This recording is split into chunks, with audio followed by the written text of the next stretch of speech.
प्रिय विद्यार्थियों, कल हमने बजट नियंत्रण के क्या उद्देश्य हो सकते हैं, उसका व्यावसायिक जीवन में क्या महत्व है, क्या उसके लाभ हैं, इसके बारे में हमने अध्ययन किया था। आज बजट नियंत्रण की क्या क्या सीमाएं हैं, what are the limitations of budgetary control, इसके बारे में हम चर्चा करेंगे और इसको निम्न बिंदुओं द्वारा स्पष्ट किया जा सकता है। पहले जो बिंदु है वो है परिवर्तनशील परिस्थितियाँ, चेंजिंग कंडीशंस। दूसरा है असंतुलित कार्यवाही, अनबैलेंस्ड ऑपरेशंस। तीसरा है तानाशाही प्रवृत्ति का जन्म, इवोल्यूशन ऑफ डिक्टेटोरियल टेंडेंसी। चौथा है लेखापाल की स्वतंत्रता का हनन। पांचवा है बजट प्रबंधकों का स्थानापन्न नहीं।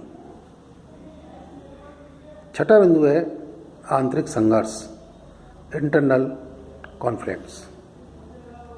सातवां जो सीमा है, आप ये कह सकते हैं कि जो विचरण हैं उनको छुपाने का प्रयास किया जाता है। नेक्स्ट, कागजी कार्रवाई। कभी कभी बजट का निर्माण केवल नियमों का पालन करने हेतु किया जाता है। इन्हें उचित ढंग से क्रियान्वित करने या इनकी सहायता से व्यवसाय की कार्यकुशलता में वृद्धि करने का प्रयास ही नहीं किया जाता है। नौवां बिंदु है प्रबंधकों व कर्मचारियों द्वारा विरोध। प्रबंधकों व कर्मचारियों द्वारा विरोध, opposition by managers and employees.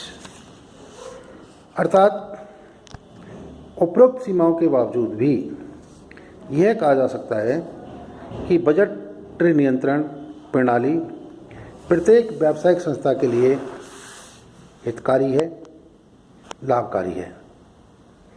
यह तकनीक संस्था के प्रबंध को उसके कार्यों, नियोजन, समन्वय, नियंत्रण, जो कि बजटरी नियंत्रण के प्रमुख उद्देश्य हैं, आदि में अपना महत्वपूर्ण योगदान करती है और उसे अपव्ययों को रोककर लागतों में कमी करने में सक्षम बनाती है। अब नेक्स्ट जो बिंदु है वो है installation of budgetary control, budgetary नियंत्रण की स्थापना। बजटरी नियंत्रण प्रबंध के हाथों में एक महत्वपूर्ण तकनीक के रूप में होती है, परंतु यह उसी समय कारगर हो सकती है जब उसका उचित प्रकार से ऑर्गेनाइजेशन संगठन किया जावे। किसी भी व्यावसायिक संस्था में बजटरी नियंत्रण पद्धति का स्वरूप, व्यवसाय की प्रकृति, नेचर ऑफ बिजनेस, उसकी साइज, आकार और what are the resources are available, कौन कौन से संसाधन अपने पास उपलब्ध हैं, इनके ऊपर निर्भर करती है। सामान्यतः एक बड़ी संस्था में बजटरी नियंत्रण पद्धति की स्थापना के लिए निम्न कदम उठाए जा सकते हैं। पुनः फिर इनको मैं आपको विभिन्न बिंदुओं द्वारा स्पष्ट करता हूँ।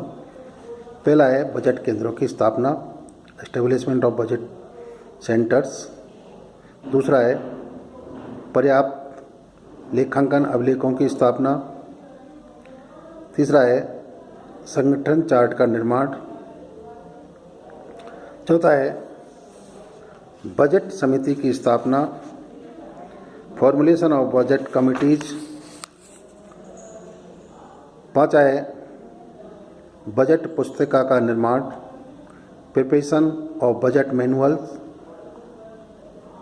बजट अवधि का निर्माण, डिटर्मिनेशन ऑफ बजट पीरियड, प्रमुख बजट कारक का निर्धारण, डिटर्मिनेशन ऑफ की बजट फैक्टर्स।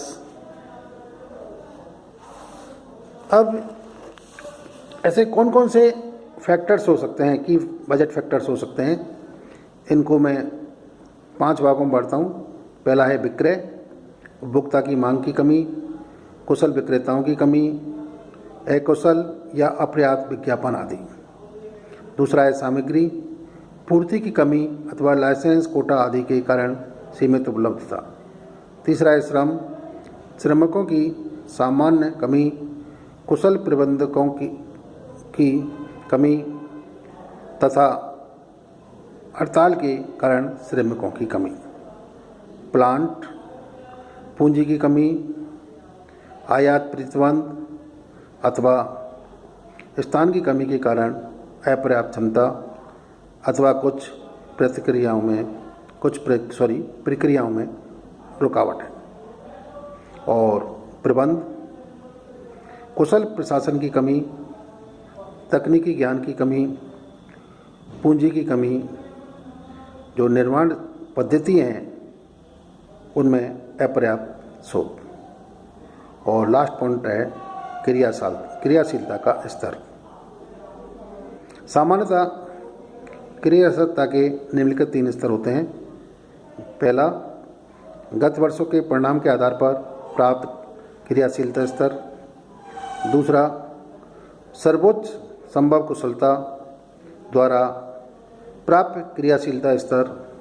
और तीसरा है वर्तमान परिस्थितियों में कुशलतम कार्यप्रणाली द्वारा प्राप्त क्रियाशीलता स्तर। Thank you.